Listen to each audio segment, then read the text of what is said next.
அதிசயமானவரே. முழு இதயத்தோடு உம்மை துதிப்பேன் உன்னதமானவரே.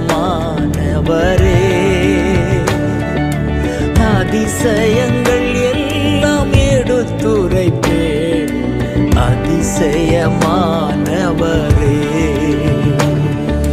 உன்னதமான